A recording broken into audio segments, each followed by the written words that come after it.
on va accueillir maintenant Margot Van Mansart qui intervient en tant que responsable qualité de Boulanger, Champagne Boulanger. Voilà.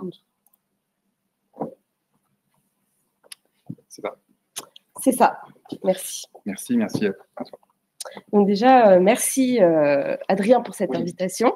L'idée, c'est vrai, de découvrir le métier de responsable qualité. C'est ça. Et parce que c'est vrai que dans nos adhérents du groupe FDSEA, où tout le monde n'a pas un responsable qualité dans son effectif, malgré tout, aujourd'hui, il y a des solutions où on peut avoir aussi des personnes qui sont en charge de la qualité, mais à temps partagé.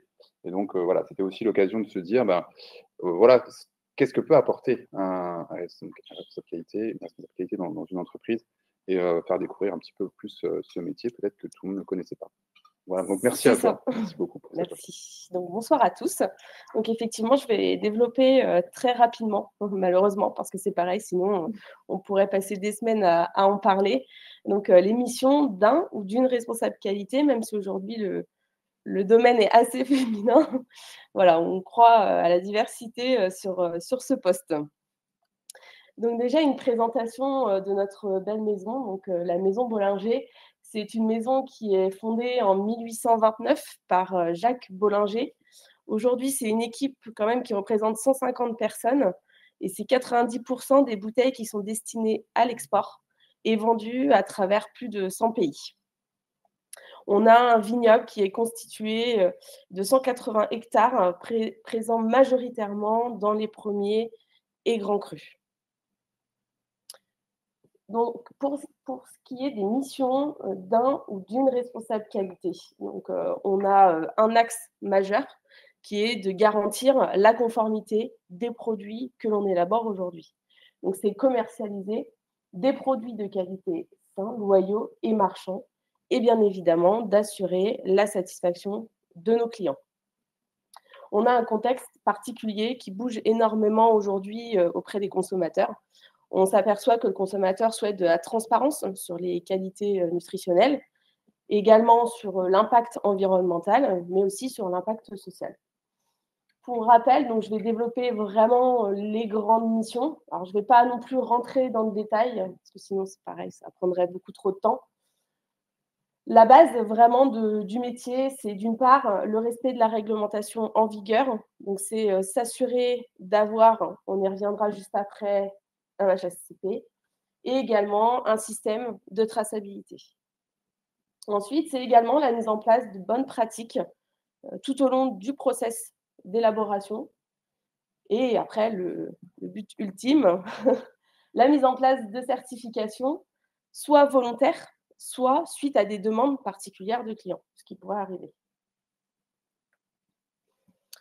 Donc, je fais déjà un point assez global. Tout ce qu'on va voir tout au long de cette présentation, c'est avant tout une collaboration avec tous les différents services de l'entreprise. Un ou une responsable qualité, aujourd'hui, ne serait rien si on ne pouvait pas travailler tous ensemble, en collaboration, en symbiose, avec l'ensemble des collaborateurs, puisqu'on a besoin d'intervenir dans tous les services. Donc, c'est une fonction qui est très transverse. Et donc, cette fonction très transverse, elle permet d'appliquer ce qu'on voit juste en bas, c'est le Act du Plan Do Check. Donc ça, c'est vraiment une roue essentielle au maintien de l'amélioration continue dans l'entreprise. Et donc, le rôle de la responsable qualité, c'est aussi de le faire en respectant le savoir-faire et assurer la préservation justement de ce savoir-faire. C'est ce qui va permettre de garder aussi l'excellence de ces vins. Donc, du coup, je vais faire un premier focus sur le respect de la réglementation avec, d'une part, l'HACCP. Alors, pas de panique. Je ne vais pas rentrer dans le détail. Ce qu'il faut juste s'imaginer, c'est comme une grande Bible qu'on a chez nous, où on a en fait identifié 4 familles de risques. Donc, la première, ça va être sur la partie des allergènes, où je vais évoquer assez rapidement donc, ce qu'on connaît le plus chez nous, c'est les sulfites. Ce qu'on a en particularité aussi chez Champagne Bollinger avec nos vinifications en fût de chêne, c'est la partie aussi gluten. Ensuite, il y a une autre famille qui sont les risques microbiologiques. Donc, je vais développer aussi très rapidement tout ce qui est contamination croisée, ochratoxine A, phtalate bisphénol. Ensuite, tout ce qui va être risque physique, avec les bris de verre, les nuisibles, plastique, carton, les corps étrangers. Et le risque chimique, avec les résidus de produits de nettoyage et les résidus de produits de maintenance. Donc, par rapport au risque allergène, comme je vous l'ai mentionné, on le connaît tous, le risque sulfite. Donc, pour maîtriser en fait ce risque, Champagne-Bollinger réalise des analyses régulières pour vérification de dosage de ces sulfites. Ça, aujourd'hui, voilà, c'est essentiel pour maîtriser ce risque.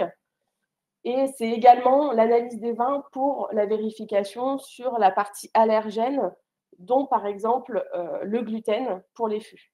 Mais ça peut être aussi d'autres allergènes, notamment en période de vendange. Avec les citernes qui proviennent de nos transporteurs, on se doit de s'assurer que la citerne n'a pas transporté un autre produit que du vin, ou qu'il y a bien eu un nettoyage. Pour le risque microbiologique, donc sur les contaminations croisées, on va s'assurer que tout au long du process, on ne croise pas le flux des matières premières et des déchets. Ensuite, on va également respecter les bonnes pratiques d'hygiène, avec le lavage des mains, par exemple. Ça, je développerai un peu plus cette partie juste après. Ensuite, on a la partie ochratoxine A. Alors, l'ochratoxine A, aujourd'hui, c'est un champignon qui se développe dans le sud de la France, dans les vignes. On le surveille chez nous de par le réchauffement climatique. Donc, voilà, c'est vraiment de la prévention avant tout.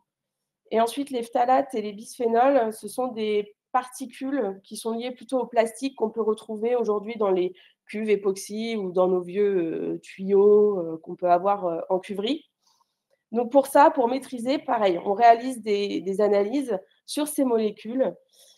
Et on a aussi toute une partie de maîtrise des achats à vin clair aujourd'hui, puisque malheureusement, notre vignoble ne suffit pas. Et donc, du coup, on se doit de maîtriser les achats à vin clair. Pour cela, on réalise également des cahiers des charges avec des exigences particulières sur ces points-là. Pour le risque physique, donc on connaît bien aussi le bris de verre, les nuisibles, et quand je mentionne plastique, carton, ça va être tout ce qui va être petit corps étranger.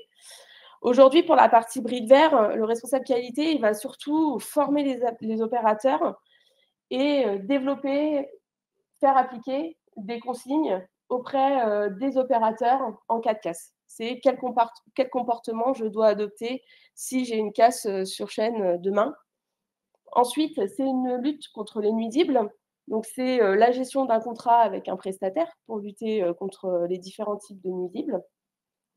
C'est également le rinçage des bouteilles avant tirage, même si ces bouteilles arrivent où c'est.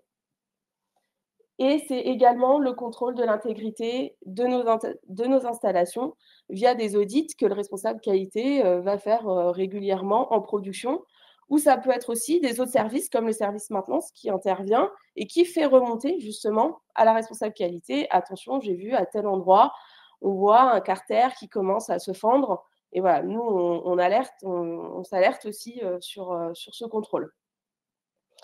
Pour terminer, le risque chimique, donc on a les résidus de produits de nettoyage, comme je l'ai mentionné tout à l'heure. Donc pour ça, on passe systématiquement des bandelettes en production.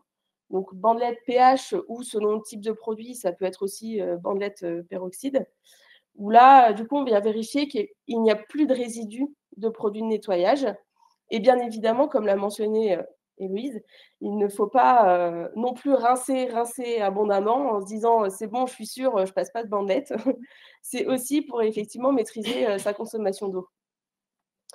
Et puis sur la partie résidus produits de maintenance, alors c'est un peu particulier, mais voilà, c'est des bonnes pratiques de maintenance à respecter, à faire respecter.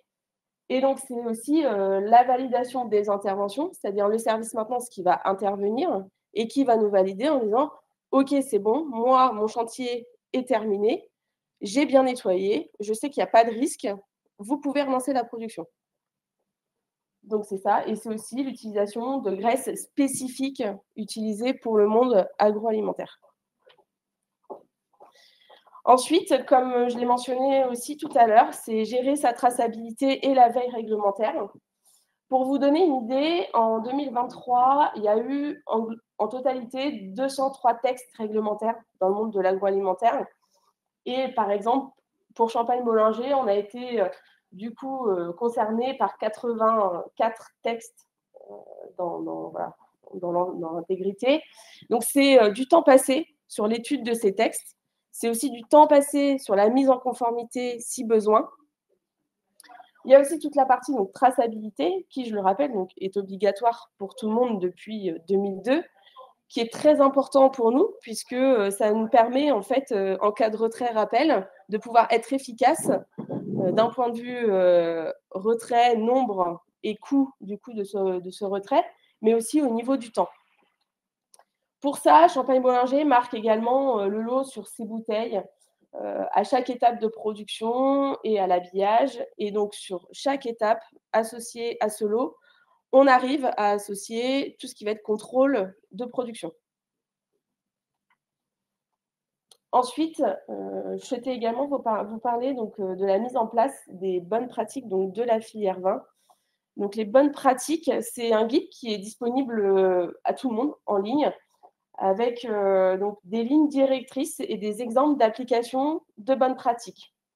Donc, ça va être vraiment un ensemble de pratiques qui permet aujourd'hui d'assurer un bon niveau d'hygiène en production et de justement les 4 familles de risques qu'on vient de voir, comment je vais faire pour les maîtriser. C'est vraiment une aide assez précieuse, ce guide.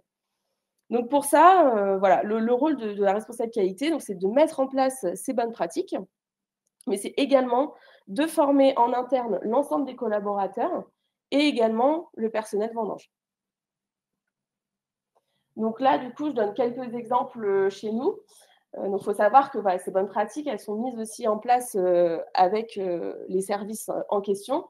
Donc, sur la partie hygiène, nos bonnes pratiques, c'est entre autres, c'est de porter une tenue de travail et des chaussures de sécurité propres. C'est également l'interdiction de ne pas fumer, de ne pas vapoter et de ne pas consommer de nourriture sur les lieux de production. On ne travaille pas non plus avec une plaie non protégée. On signale un potentiel état contagieux ou une blessure à son responsable. Et on a le lavage des mains obligatoire avant la prise de poste, après toute action souillante et aussi régulièrement que nécessaire. Donc ça, c'est vraiment un exemple de bonnes pratiques sur la partie hygiène. On va retrouver, par exemple, le ne pas consommer de nourriture. Il recoupe avec le risque qu'on a pu voir sur les allergènes, par exemple, ou les contaminations croisées. Voilà, c'est vraiment des bonnes pratiques vraiment terrain qu'on applique pour maîtriser les risques qu'on a pu voir juste avant. Ensuite, sur la partie nettoyage, on a respecté et disposé des plans de nettoyage à jour. Donc, le responsable qualité met en place des plans de nettoyage avec la méthode TACT que Héloïse a développée. Et donc, c'est vraiment de respecter ces plans et ce TACT.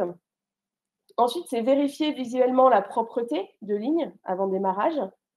C'est nettoyer également régulièrement le matériel de nettoyage et les ranger correctement sur les supports à disposition. Et c'est stocker les produits sur les bacs de rétention en veillant à bien séparer les acides et les bases. Voilà, ça, on se dit tous, oui, c'est évident. Aujourd'hui, c'est important quand même de le marquer et c'est important qu'il y ait quelqu'un qui puisse aussi former et valider que toutes ces pratiques sont bien en place au sein de l'entreprise. Pour la partie corps étranger, on est plus sur l'interdiction d'utiliser des cutters à lame C4, par exemple, des agrafes, des trombones. Ça va être tout ce qui est petit matériel qui pourrait en fait être un corps étranger. C'est aussi fermer les portes pour éviter l'introduction de nuisibles. Donc ça, c'est vraiment la bonne pratique que l'opérateur va avoir. Et par derrière, ça va être la responsable qualité qui a un contrat avec un prestataire et qui s'assure qu'il n'y a pas d'infestation. C'est respecter également la procédure bris de verre et isoler toutes les bouteilles ayant subi un choc pour éviter que cette bouteille ne se retrouve chez le consommateur et qu'ayant subi un choc supplémentaire, elle ne blesse le consommateur. D'un point de vue stockage, on recommande aussi de ne pas stocker au sol, contre les murs et à l'extérieur. Il ne faut pas oublier que tout ce qui est éléments palettes reste des niches pour les nuisibles. Ensuite, on stocke les produits de nettoyage et de maintenance séparément des bouteilles. On ne mélange pas les flux.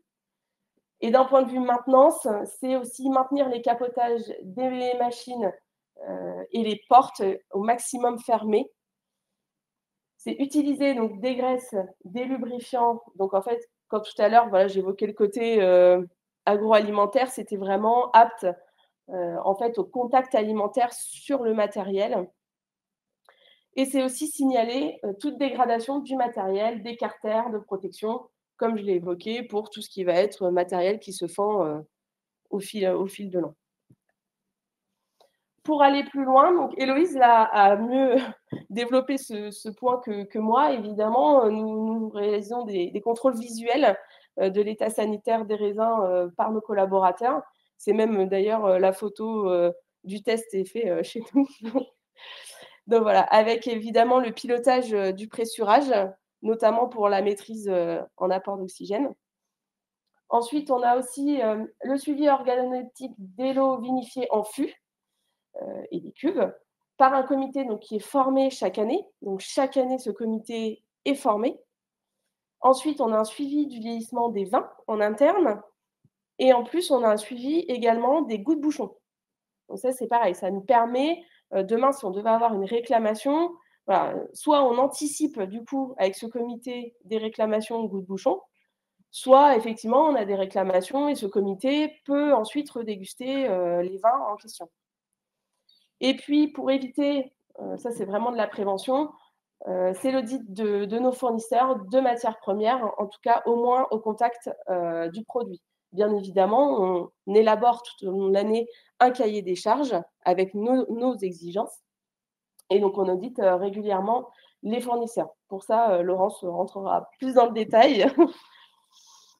Et pour terminer, donc, sur les grandes missions, c'est aussi la mise en place de certifications. Donc, comme je l'ai évoqué, hein, soit volontaire, soit suite à une demande particulière d'un client. Aujourd'hui, Champagne Bollinger, ce ne sont voilà, que des certifications qui sont volontaires et engagées par la direction. Donc, on est certifié sur l'ensemble de nos sites donc en ISO 22000. Donc, ça, c'est vraiment la norme visant à la protection de la santé du consommateur vis-à-vis de l'aliment. Ensuite, il y a l'ISO 14001, puisqu'on parle souvent d'une responsable qualité, mais il faut aussi ne pas oublier que la responsable qualité, elle fait aussi de l'environnement et parfois même de la sécurité en plus. Donc, du coup, là, ce qui est le cas. Donc, on fait également de l'ISO 14001, donc, qui est une norme visant à la protection de l'environnement. Depuis septembre, on est certifié Bicorp, donc sur la partie RSE. Et puis, donc, beaucoup plus ancien, on a notre Vignoble Maison, donc, qui est HVE depuis 2012 et VDC depuis 2014. Voilà pour moi, je vais passer la main à Laurence. Je ne sais pas s'il y a des questions. Peut-être non. Pour l'instant, je ne vois pas de questions. Merci beaucoup. Merci. Merci beaucoup.